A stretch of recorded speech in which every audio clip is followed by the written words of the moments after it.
Okay, magandang araw po ulit sa inyo mga kabutsawals. Andito pa rin tayo sa San Narciso sa anong street na nga ito? Nalilimutan ko lagi. Sa Mabanligen, Barangay Bedeng, San Narciso, Zambales. So ito pong nasa likod ko ay property for sale. Nasa 5,000 square meters po yan.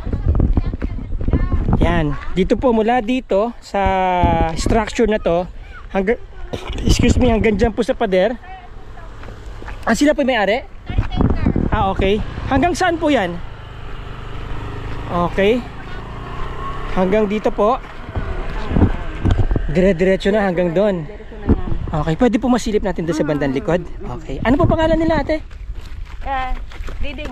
Diding. O, si ate Diding. Te, Indian mango. Okay. Ano po ito sumunod na mangga? Indian din po ito. Indian lahat?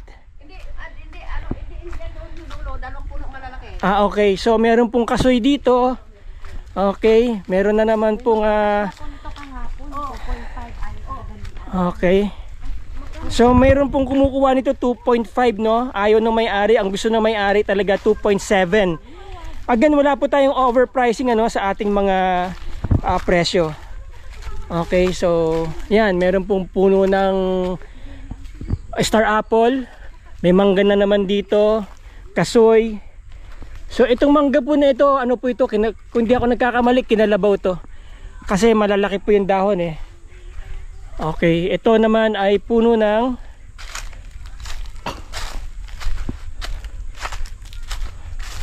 may kakaibang puno dito mga lods. Ano kayang puno to?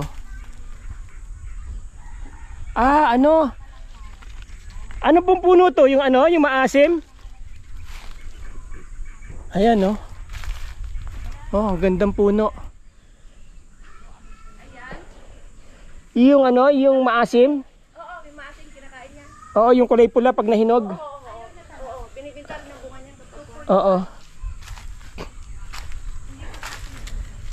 So, okay. Tinawaran na raw ng 2.5. Ayaw daw? Tinawaran na raw ng 2.5. Bakit ayaw na kayo ba?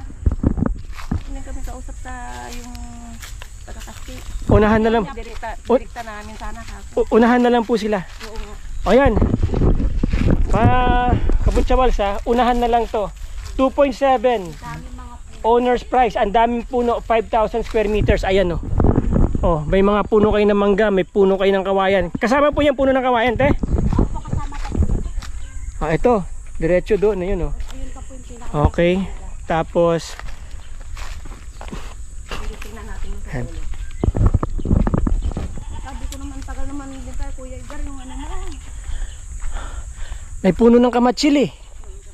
Oh. Ito ang malaki. Ito, century old tree, kinalabaw.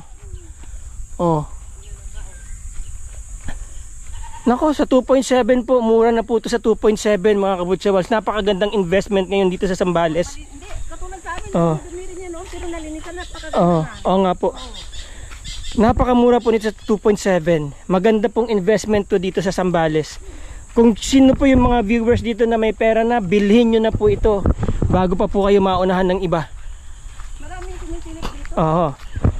Ang pipirma ay isa lang po. Isa lang yung may-ari sa si Kuya Edgar lang talaga. Siya nakapangalan sa titulo. Oo, Okay. siya talaga. So ayan, narinig nyo. Kay Ate Dedeng, siya pong caretaker. May puno na naman kayo ng mangga dito. O yan. Yan pong kawayan, sakop pa yan? Yung kawayan, hindi ata maisama yan. Hindi maisama yung kawayan. Ito lang, dito lang hati kami dito. Okay, yan. O meron kayong puno ng akasya dito. 2 puno ng akasya. Ang gandang gawing resort po nito. Aman. Oo. Balak na namin yung gawin ko ng anak ko, resort dito. Resort na may swimming pool. Yun, tama. Oo. Hindi nyo na kailangan magtanim ng mga puno. Tapos, ayan po, yung santol, kasama yan? Kasama ko yan. Kasama yung santol. May santol pa kayo. May kawayan na naman kayo dito. Ano pa, di ba? May mangga rin dito sa dulo. May mangga rin sa dulo. Yun, no? Hanggang saan po yan? Hanggang dyan sa mangga? Yan po, sa dulo, sa lahid doon. Oh, rice land, meron. Okay. So ayan mga kabutsawals, meron kayong puno ng naman yung nakita natin kanina. Birig. Birig ang tawag yata dito sa Ilocano. Birig, ayan. Ayan. puno ng birig. Okay. Ayan, oh, may mga puno kayo ng birig, oh. Tapos ito, kinalabaw rin po ito, malamang dahil malalapad ang dahon. Kasama po itong kawayan, ano? Oh, ito, may kawayan kayo rito. Tapos hanggang saan po? Ayan. Oh, meron kayong rice land. Actually, mga kabutsawals, pwede nyo itong i-develop into inland resort. Tapos taniman nyo lang ito ng mga resort. Taniman nyo lang po ito ng mga gulay o taniman nyo ng ubas. Makita mo rin yung view. Ayan, oh. Ayun yung bundok, ang ganda, oh. Yan na po yung bundok ng San Antonio. Ayan, yan po yung San Antonio. Okay. So nandun yung Manila. Papunta po doon ng Manila. Papunta doon ang north. Papunta ng Iba, papunta ng Pangasinan, papunta na ng Ilocos Norte. Okay. Layo, ah. Ayan, nakita nyo naman, no? 5,000 square meters. Kalahating ektarya. 2.7 million. Mahigit po, mahigit pa daw 5,000 square meters. 2.7 million. Take it or leave it. Wala po tayong overpricing dito, yung pa talagang presyo na may-ari. Ayan. Okay, so ayan po. Okay. Maluwang siya. Oo, tignan nyo, ha. So ito po yung hangganan. Tayo po kayo dun sa kabila. Sorry, ha, ate. Ayan. Tapos kung saan hihinto si ate, yun po ang susunod na hangganan ng kanyang pag-ibig. Ayan. Alright, so yun. Yan. Yun. Yan. Papunta doon sa pinanggalingan natin kanina.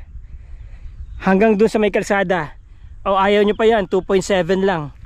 'Di ba? Titulado. Oh. Isa lang po ang pipirma, buhay. Mabilis po ang transfer nito. So, bayad po yung tax ngayong buwan, walang problema sa tax. Okay, very accessible po.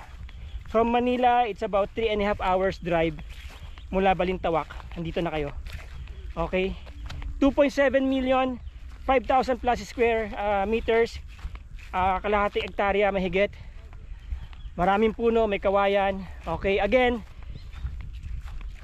I would like to remind you mga kabutsawals, hindi po tayo nag-overprice dito, ano? Kung ano po ang presyo na may-ari, yun po ang presyo ang pinaparating ko sa inyo. Okay?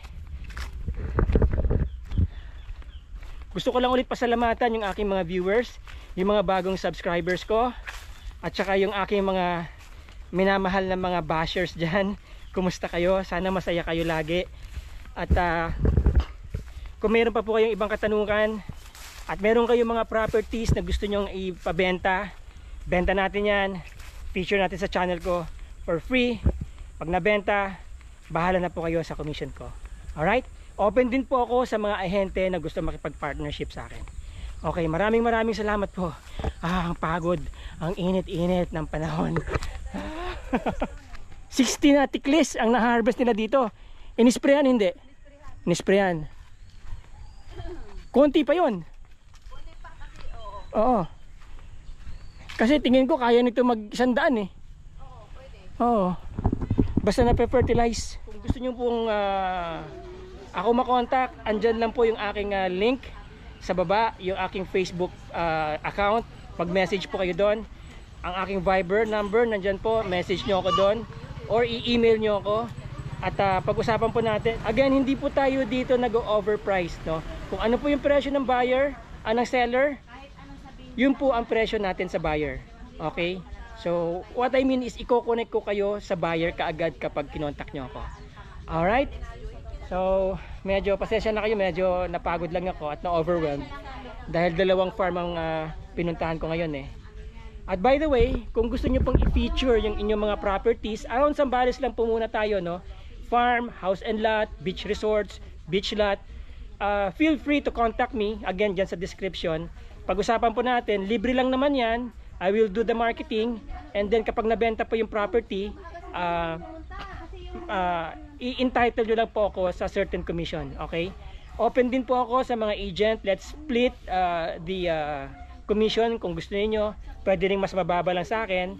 In fact, as low as 1%, okay lang sa akin, ano, pag meron akong kasamang agent. Para naman po sa mga direct seller, mga owner, for as low as 3.5%, okay na po sa akin yun as referral incentive. Dito po sa channel na to, hindi po tayo nag-overprice. Kung ano po ang presyo na may-ari, yun po ang presyong makakarating sa inyo.